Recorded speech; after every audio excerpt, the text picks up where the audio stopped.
I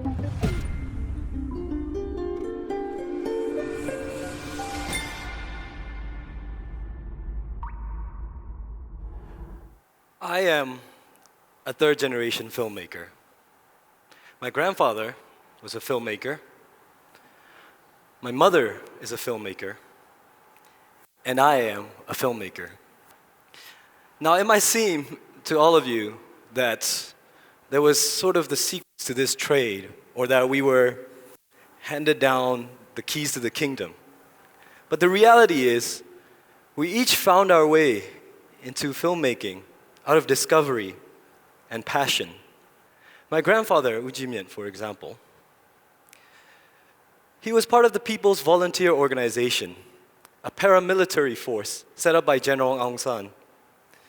But after World War II, there wasn't much in the way of a paramilitary force, and it was soon disbanded, and he was out of a job.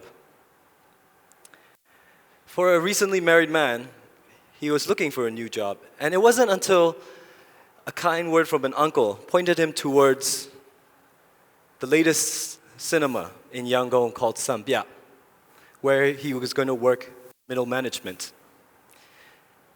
And this was the 50s, and I can only imagine what it must have been like back in the 50s to have worked in the Myanmar film industry. This was considered the golden age of Myanmar films. We had amazing stories of action, thriller, and of course, epic romances. These films there were 80 films that were produced each year.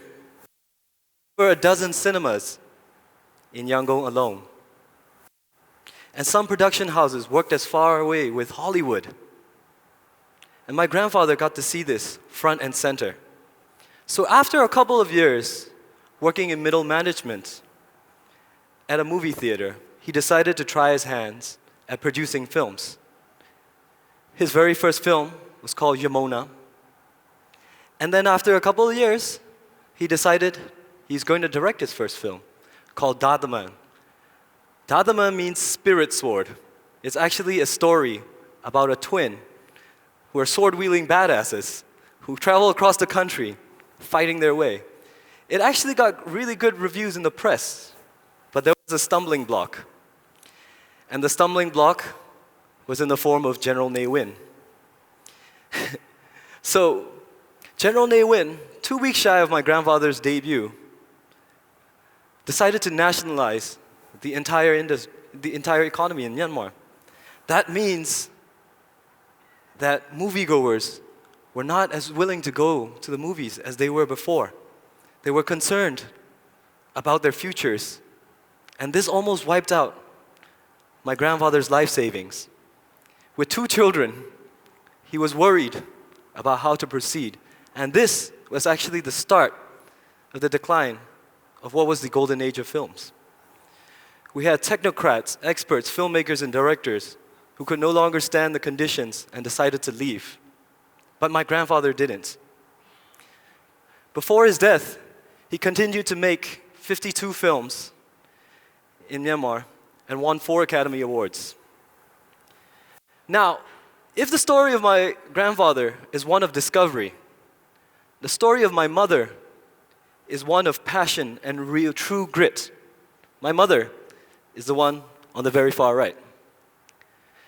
Now, she's not the most likely candidate to become the next generation of filmmakers.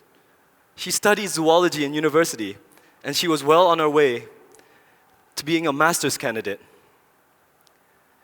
But the idea of sitting in a lab from 9 to 5 really bored her, and she decided this is not the life for her. And she decided to quit, even against the advice of a lot of her relatives. She started a small makeup salon at her house, and she was doing makeup for extras in films. Later on, she worked her way up to doing makeup for lead actresses. But there was one stumbling block. In the 70s, it was considered inappropriate for a young lady to travel with production companies, or travel anywhere actually. And what use was a makeup artist if she could not travel with the production companies? She was devastated, but she was determined that this is the last time that gender had anything to do with pursuing a career she loved. Although she couldn't travel with other production companies, she could accompany her father on film sets. So she did. She traveled with my grandfather. She learned about filmmaking. She learned the intricacies of filmmaking. And she fell in love, and she knew she wanted to become a film director. But she knew she had to start from the bottom. She did not want to start by being the director of the director's daughter, an award-winning director's daughter. Now I'm going to show you, this is a recent photo of one of the shoots that she's done. If you notice, she's the only female in the film crew. Again, the only female in the film crew. And this is recently. So imagine what it must have been like in the 80s when time and time again she was told that the film set is no place for a young woman, that she should quit. So she had to prove her worth, and she started off as a clapperboard assistant, which is considered the lowest in the totem pole in filmmaking. And then she worked her way up to be a continuity supervisor. And then an assistant editor. She learned sound, she learned camera. And by the 80s, she was working as an assistant director to most of my grandfather's films. Now, if having to struggle through the gender barrier wasn't hard enough, something else happened. First of all, that cute little baby is me. And then also, so my brother and I were born. And then something else happened. 1988. So the student revolution was already taking an impact on the politics in Myanmar. And the revolution actually grind the industry to a standstill. Now this was also the same time that my father was an aspiring architect, and he landed a great job in Malaysia. And she had to choose between family and a career she loved. She decided that family came first. And for the next 4 years, she raised my brother and I, cooked our lunch, and made sure we went to school. But she knew she doesn't want to be a housewife, and she's going to come back. Now, if the 70s was hard, the 90s was much harder. After 1988, the government realized that the media industry and the film industry, left unchecked, was too strong and too powerful. And the Censorship Bureau was at its height. That means the Censorship Bureau determined everything from the length of the skirt you wear to what you can say or not say in the dialogues. They also determined whether or not they like a film actor or an actress, or whether or not they have upset the authorities. So, one of the examples is my mother submitted what seemed like a fairly straightforward script, only for the Censorship Bureau to deny that script by saying that the female character in the script is too strong and that it might remind the public of a certain somebody, I don't know who.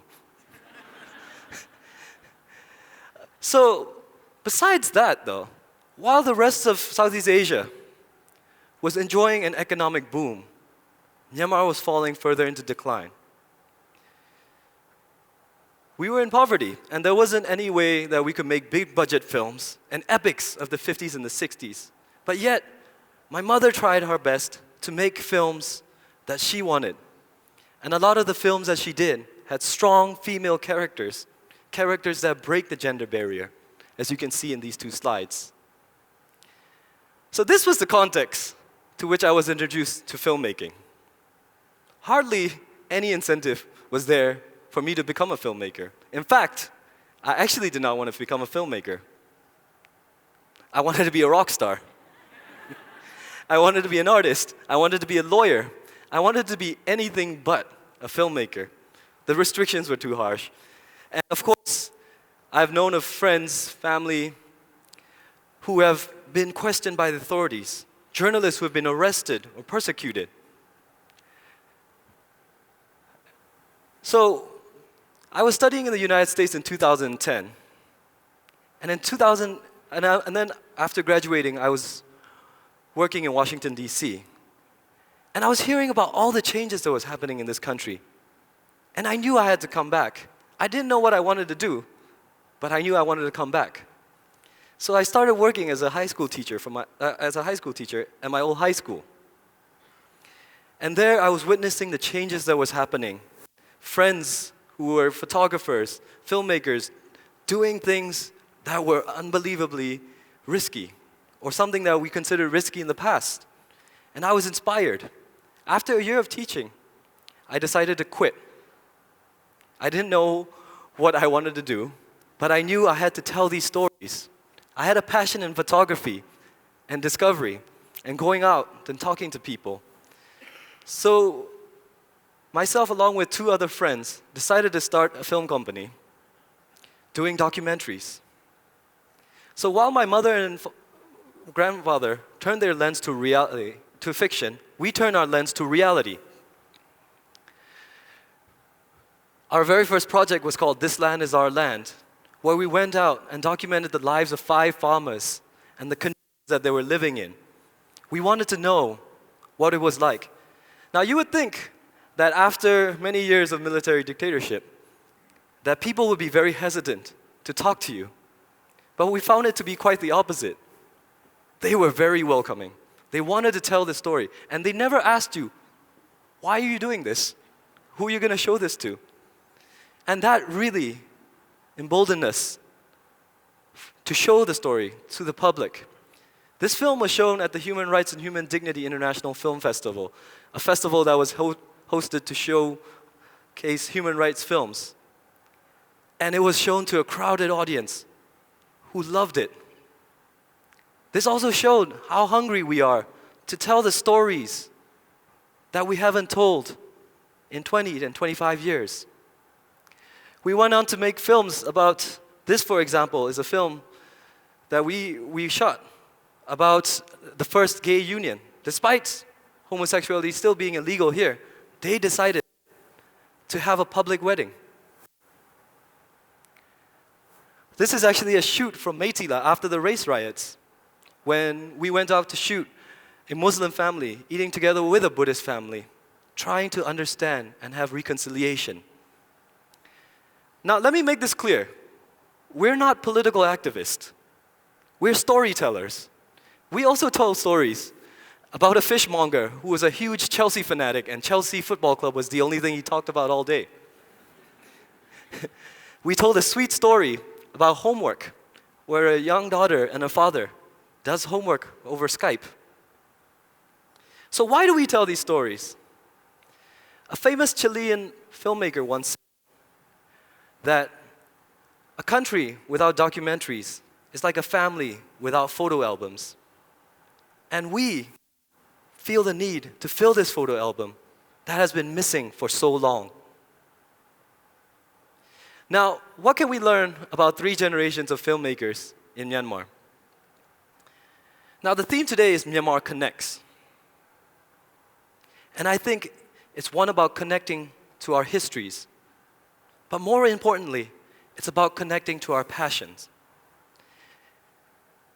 If my grandfather could have overcome General Ne Win's nationalization policies and go on to make a career for himself, if my mother could break the gender barrier and become a filmmaker, and if I could jump into the unknown, I believe that Myanmar moving forward should be one of passion, finding the things you love and showing it the way you want it to be.